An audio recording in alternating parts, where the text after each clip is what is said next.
I am always in the mood for skin-centric makeup. It's all about beautiful, juicy skin for me. And my skin is finally in a good place, so I thought we could celebrate with an updated no makeup routine with all of my recent favorite products and techniques. In this video, I am doing the absolute most, okay? There are so many products, there are so many steps. It's an indulgence and it makes me happy, but you can just pick and choose the techniques or the products that fit best into your routine. Or alternatively, you can do it all.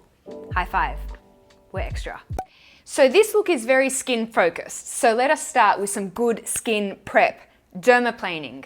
Dermaplaning. This is a fancy word that's really taken off on the internet. Essentially, it's shaving the fine hairs off the face. Everyone is covered in a fine layer of peach fuzz all over. It's totally normal. Do not feel any pressure to remove any body hair. But practically speaking, that fine hair can catch complexion products and make the makeup look heavier than it actually is. By removing the hair, we get the smoothest, most seamless application. So you can use an eyebrow razor. Alternatively, if you have a little bit more of a delicate or sensitive skin type like myself, I like to use the Veet Precision Styler.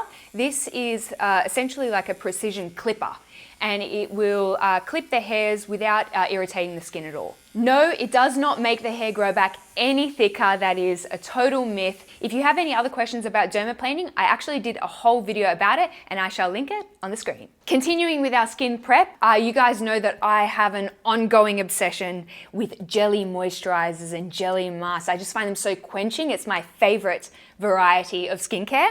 And I have two new favorites, the TriDration B Express Medi Mask and the BrightEnlite Milk Moisturiser, both by Synergie Skin. I pop the TriDration B Medi Mask in the fridge for about half an hour. That's a great tip. Pop your masks in the fridge so that they can depuff and hydrate the skin all at once. I take a pump over the entire face, neck, décolletage, indulge yourself, and give that about 5 minutes to plump and hydrate the skin. It's formulated with vitamin B3, which helps to fortify the skin's natural barrier function and promote dewy, hydrated, juicy skin, all the things that we love. There's also hyaluronic acid in there to bind water to the skin and some redness reducing benefits for those of us with sensitivities. This mask is fabulous for all skin types. That mask only requires 5 minutes, and now I will carefully remove this with a washcloth. The gentlest touch here. The cloth will provide some gentle physical exfoliation so that our makeup applies even more smoothly. Let us follow up with a moisturizer. So your makeup will last longest and will wear most elegantly if there isn't an excessive amount of slip on the skin, right? So like heavy creams and really oily moisturizers do encourage makeup to break down and migrate throughout the day. And if this is something that you notice, then it would be best to select a lightweight moisturizer. This is the Synergie Skin BrightEnlite Moisturizer, another sort of milky jelly-like consistency. The texture is feather light. It absorbs really rapidly into the skin. It's not going to encourage your makeup to move or break down, so it makes for a brilliant primer. This is ideal for those of you with a combination or an oilier skin type, but honestly, I find this to be deeply quenching even on my dry skin. It is divine. If you would like to try the mask or the moisturizer, head to synergieskin.com and use the code Karima McKimmie. That will give you 10% off. You are welcome. Let us move on to makeup. Primer. Let's talk about primer. There are just endless primer combos that you could use. If you experience some oiliness, then you might want to go in with a mattifying primer. Love this one by Benefit, really lightweight. If you find that makeup really refuses to adhere to the tip of your nose or somewhere else on your face, you might go for a grippy primer to really get that makeup to adhere. You could go for a smoothing primer. Let's say you're looking to smooth out the appearance of pores. There's a primer for it. Endless options. And you know what? No primer is totally okay. Your skincare can totally act as a primer. Most days, my skincare is my primer. For today, I think I might add a tiny little bit of grippy primer just to the very tip of my nose. I find that my nose does tend to resist makeup. I'm just testing this Milk Makeup Grip Primer, but so far, so good. And then also, while I'm at it, you guys know how I feel about the Charlotte Tilbury Flawless Filter. This stuff I think is just kind of a bit magical. It just adds a really beautiful luminosity to the skin and it makes for a beautiful luminous primer.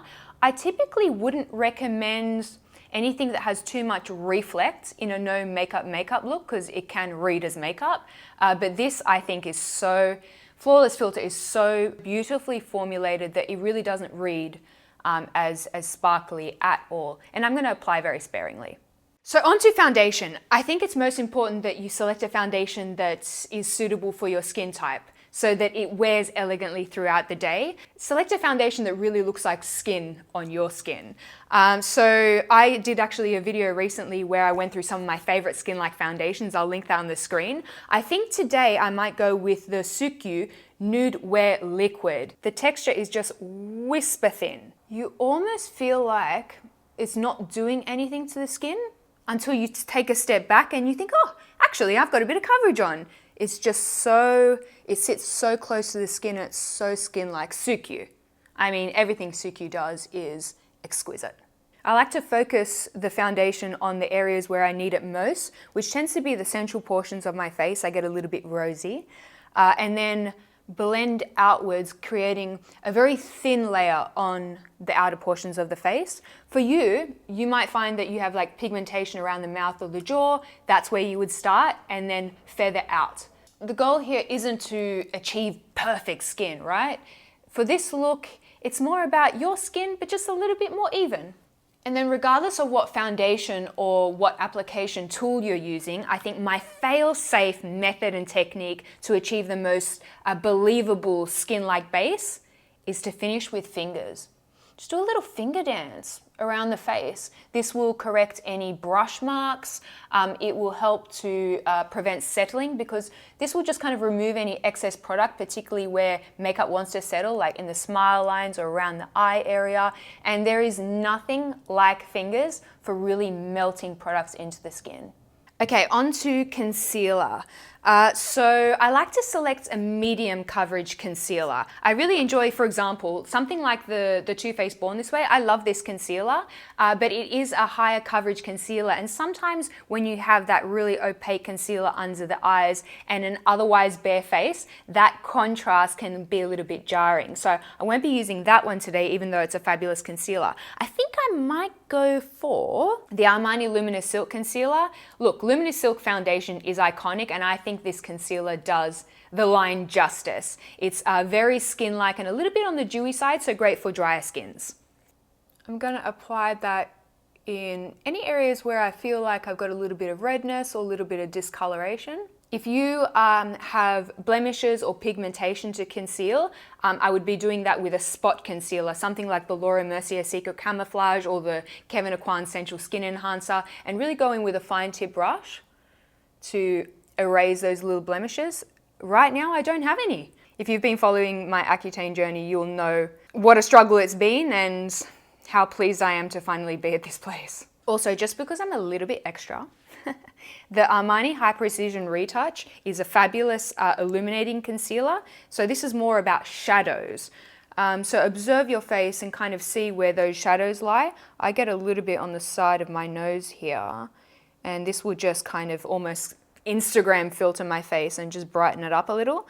I keep hearing from you guys, you're scaring me, okay? Everyone keeps telling me that this is being discontinued, but I haven't heard it from Armani and I'm panicking.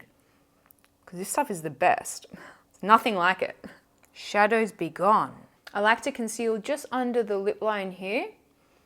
This brightens the lip and it can help to disguise a little bit of a downturned mouth, which is just part of growing older, which is a privilege. I'm not going to set this concealer right away because what I want to do is I want to see where it's going to collect and settle so that I can remove the excess. Another thing that I specifically keep in mind when I'm doing a no makeup look is to not take the concealer too close to the lash line or too close around the tear duct. Because concealer in that very delicate area has the tendency to kind of collect and ball up. It can start to look a little bit crusty on that area. So I'll go in with a Q-tip and just remove any product that's sitting at the lash line and around the tear duct. Also, sometimes if you take your concealer too close to the lash line, it can kind of blank out the features and removes a bit of definition. So I like to remove a little bit. Onto blush and bronzer. if you decide to add that into your no makeup face. I think it's most important to select shades that are harmonious with your skin tone. And this is a really loaded topic. I mean, you could write a novel on skin tones and harmonious pairings. But for example, if you have more of a warmer undertone, then something like this, a cool tone fuchsia pink, is going to look very pronounced on your skin tone. There's a lot of contrast, and it's a cool statement, but it's a different concept. And conversely, let's say you have a lot of pink in your skin, or you have a cooler undertone, then really warm ochre bronzers like this are going to look more pronounced on your skin. It's not as much of a no makeup vibe. So yes, select colors that are harmonious with your skin tone. Oftentimes I will just lift the product up to my skin and say to myself, do these all look to be in the same family? You can kind of train your eye. I'm going to take this one here. This is the Kosas Velvet Melon, continuing on with the cream products. This is quite a sheer blush as well, which is wonderful because I'm less likely to overdo it. And then in terms of finish, I would say go for your kind of creamy or satin finish products. Chalky mattes are going to look more obvious on the skin, and of course sparkly finishes tend to read like makeup also, so satin finish is a safe bet. And you can do this with products, cream products or powder products. It's entirely up to you. I think the powder products can look very seamless on the skin. Again, it's a matter of skin type and what you find meshes best with your body chemistry. As always, I like to introduce just a little bit of blush to the temples, a tiny bit to the chin. You can add a little bit to the nose if you like that kind of flush. Onto bronzer, and I think a good rule of thumb for no makeup is to select sheerer products in general. Like for example, I really love the NARS Laguna cream bronzer. It's such a fabulous, genuinely tan color for me, but this is rather pigmented, and more often than not, I find myself overdoing it a little bit. So probably not the best option for this kind of very believable no makeup. I actually think I might go in with just a touch of a deeper foundation.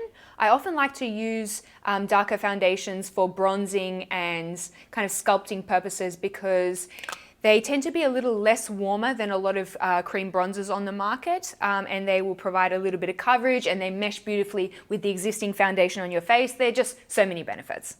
Additionally, we all have that kind of deeper foundation shade, maybe summer shade in our collection, and this is a nice way to get some extra use out of it for bronzing purposes. I do want to powder a little bit, just to mute some of the shine and also for practical longevity reasons, and I will be using an old favorite. This is the By Terry Hyaluronic Tinted Hydra Powders. This is a silica-based powder, and silica is so lightweight. It's like an airy type of powder, super natural and difficult to overdo. I'm still really careful to apply my powder sparingly and just where I need it.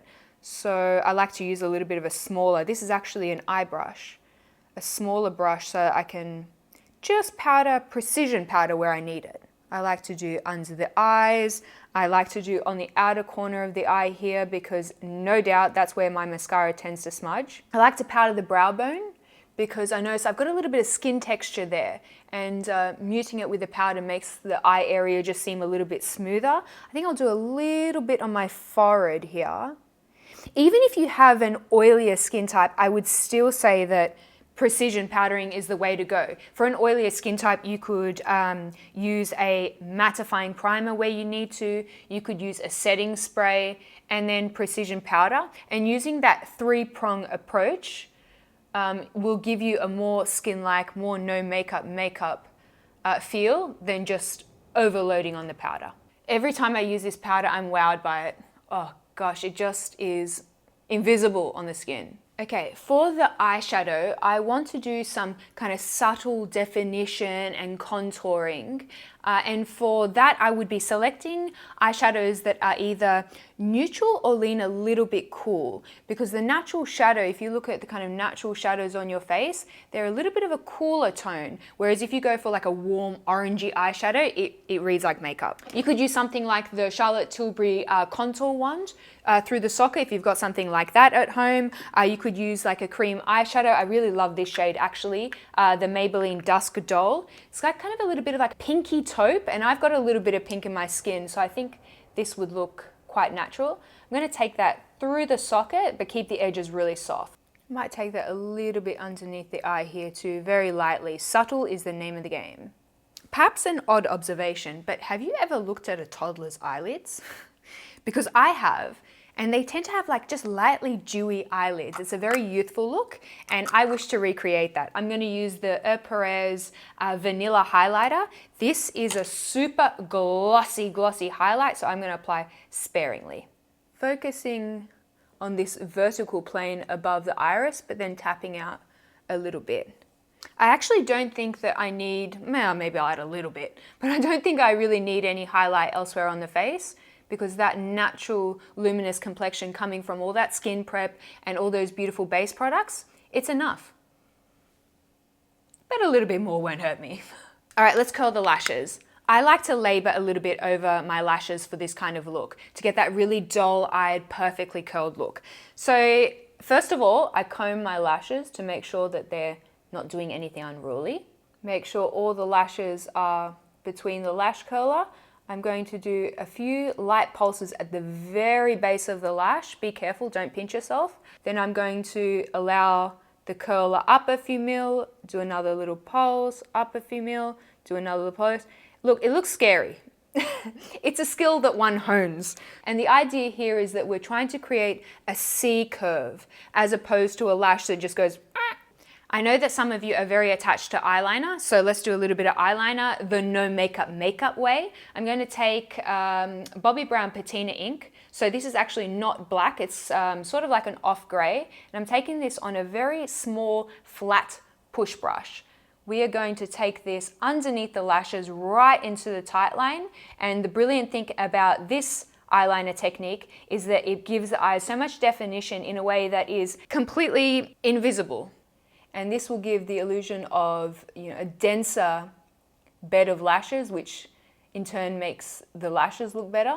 But also it will just give a little bit of very subtle definition to the eyes, and hopefully you can see the difference there. I remember where I learnt this technique, it was one of the very, very early Pixie Woo videos. Throwback. I have selected the ColourPop Ac Natural Defining Mascara in the shade Brown. I love this mascara because it makes my lashes just look really healthy and glossy. It's more about the separation and the length than it is about the volume. And this shade of brown is fabulous. It's not like a wishy-washy brown. It's a good, deep, rich brown, but it's not black. And you can really tell it's just easier on the eye. I was not a believer in brown mascaras for the longest time. This made me a believer. Focusing on the very base of the lashes, and then release the wand before it gets to the tip, and that way you'll avoid getting any like clumpy bits on the tip. But even if you do get a few little clumpy bits, keep a little clean spoolie handy and do a little bit of combing work. I'm telling you, when I said I like to labor on lashes, I like to labor. And then before I apply that mascara to my lower lashes, I'm going to take a paper towel, not a tissue because tissue's lint, paper towel, and remove any excess product off the mascara wand, particularly helpful if your mascara is new. We don't want to overload the lower lashes. And again, I'm just going to take a little bit of a spoolie and comb out those ends, just so that they're really feathery and there's not any product clumping about. I also find that this mascara has fabulous longevity, so it's not going to smudge throughout the day. So for the brows, in a no makeup look, I think we have to have a certain level of respect for what's going on there, right? I'm not going to be able to recreate an entirely new shape of brow and have it look no makeup. So I'm just going to kind of elongate them a little bit. It's got a sort of like a My Brow but better sort of vibe. And this is the Amaterasu Liquid Brow Liner. I'm going to say something controversial. I think I prefer this brow pen to the SUQQU brow pen because the tip is a little bit firmer, and I find that I just have a little bit of better control. Also, the color selection is wonderful. A lot of the shades are quite ashy. Just hitting any obvious bald patches and elongating my tail a little bit because I have the shortest brows on earth. And a little bit of brow gel just to keep my brows pointing up. Onto lips. Again, we're not looking for something super glossy or super matte, something kind of satin finish. I discovered this Byredo lipstick in one of my previous videos, the Shop With Me, and it is literally the exact same color as my lips. So this would be a really good option. Something like this, a lip color that's a my lip but better, and patting it into the lips. Maybe pat out the edges to give that blurry lip line look. A blurrier lip line is going to look more imperceivable than a really crisp lip line. Also, something a little bit stainy is nice. I really love the Yves Saint Laurent Water Stain Glow. This formula I find really sits very close to the skin. So you can pat it in and it just looks like a little bit of a stain or a little glow, a natural flush to the lips.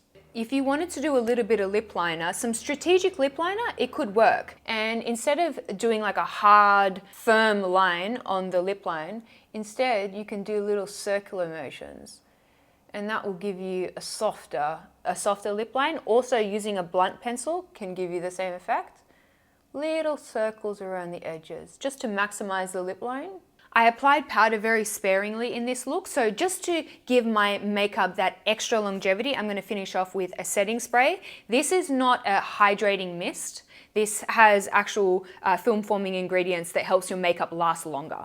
Also, real quick, I just want to say that makeup for me is fun. It's an artistic expression. It's a quiet, meditative task. Sometimes I'm in the mood for a full beat, and sometimes I'm in the mood to look as though I'm not wearing any makeup at all. And both of those moods are great. We don't need to rank them. You wear your makeup in any way that makes you feel happy. There are no rules. There are only ideas. And if you like some of my ideas, then you should subscribe. Great segue. Also, come say hello to me on Instagram at Karima McKimmie. I would love to chat to you there. I hope that you guys are having the best day, and I shall speak to you very soon. Bye.